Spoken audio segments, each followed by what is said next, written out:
What is the song about? Give us the for people who don't know. The song is basically about you get to a point in your life where you feel like you've been doing something for a long time, and you're just like, yo, this is, I've been doing this for a long time. I'm really good at this. Give me what I need so I can finish the rest of the stuff that I'm doing. So it's just like one of those songs, like, you work hard. People get up every day, go to work every day, and feel slighted by their jobs. They feel slighted by the people that own the companies they work for. And it's like, this stuff's due. Is it really that big of a deal to share the profits that I'm making for you? Like when I go to my job, I make my job almost, $1,000 a day when I work. But I'm leaving with not even a percent of that money.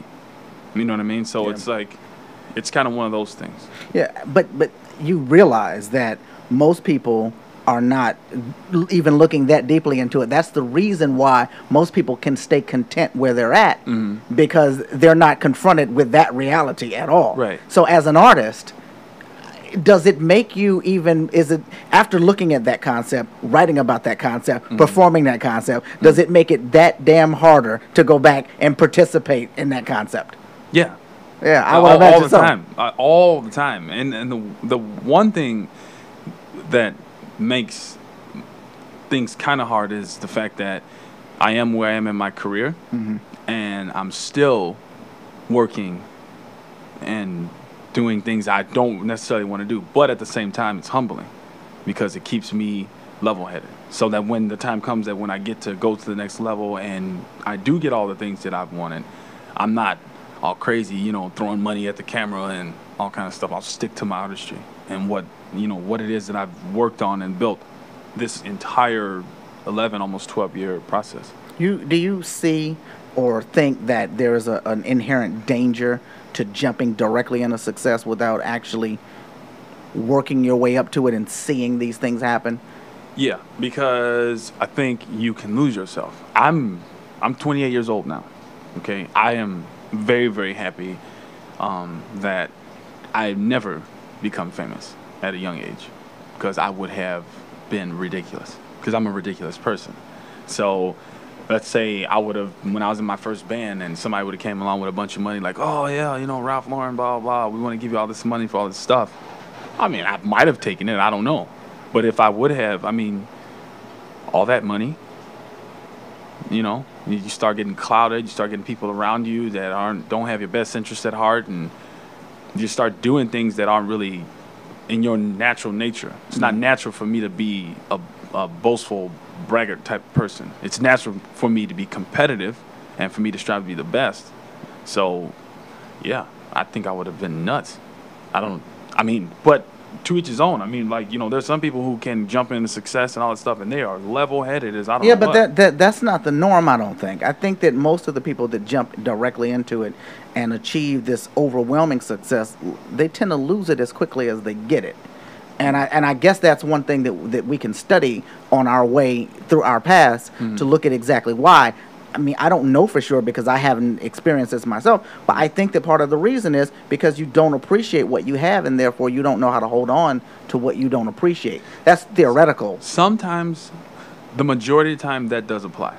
But sometimes there are people who do appreciate. Yeah. Like, for instance, my biggest influence, Michael Jackson.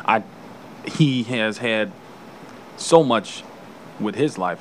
I would never want to be born into famous success like that as a child. Look at what happened to him as he got older,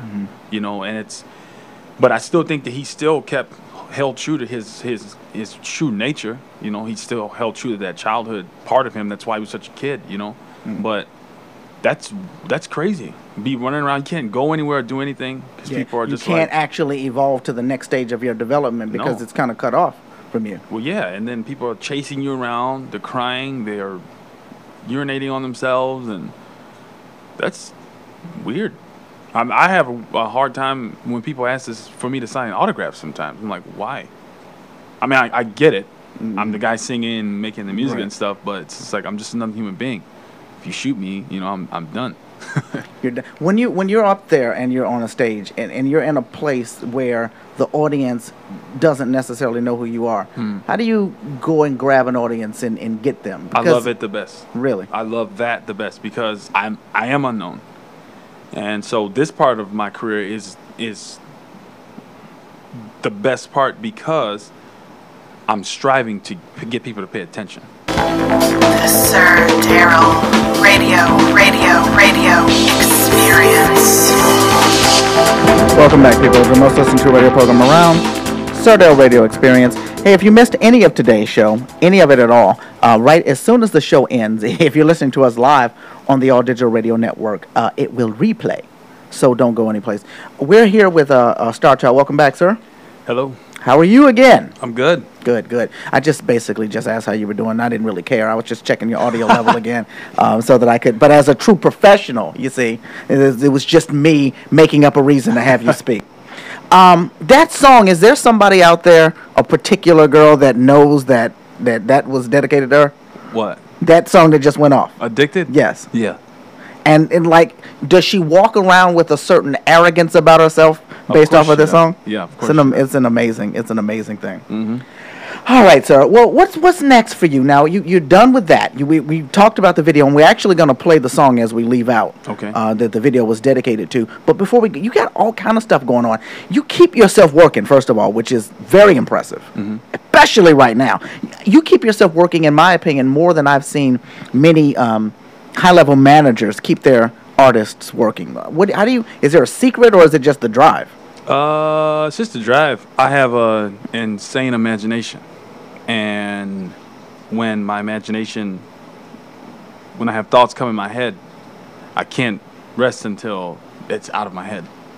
And there's so many. But what about, like, that translates, though, to live performances? My live performances are very, how do I say this? Freestyle. I try to feed off of the atmosphere.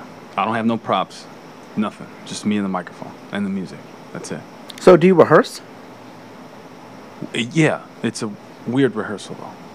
I don't rehearse. I perform all the time. Right. So you're not actually rehearsing what you're gonna do. You're making sure you know the song. You're making sure you know the various props, or you said no props. So you make sure that you know the instrument, the keys, but you're not rehearsing the performance. No, because that's authentic. I don't have choreography. Choreographers I've wanted to work with will not work with me for some reason. I don't know. Probably because you're difficult. No, I'm not difficult. I bet you are. I bet you they would say you are. No, I'm good. Okay, what is your reason? What is in your mind as the reason that they don't want to work with you? Because they don't. A lot of people don't know what I'm doing, so they're just like, you do so much stuff. They don't know what to classify you. They don't know how to do it. Like, my sister's a choreographer. And sometimes I'll start showing her, like, ideas and stuff. She goes, and she's a very technical dancer. I'm very freestyle. I'm all about free. You know, if you're dancing and you go like this and spin around 3 times and do a cartwheel, that's awesome. That's how you felt. Go ahead and do it. She's like, that doesn't look good. But if she wanted to choreograph one of my videos or anything, I would let her do it. I would just be like, just do whatever you do. Would you be able to follow her direction? Yeah. 2 or 3 years ago, no. But now you can. Oh, yeah. What happened? What happened that got you from where you were to where you are? I grew up. I stopped. I've done enough on my own. That is the reason why I've never tried to get into the music industry. I was like, I'm not going to be nothing no one's going to tell me I'm going to be. And I don't think so.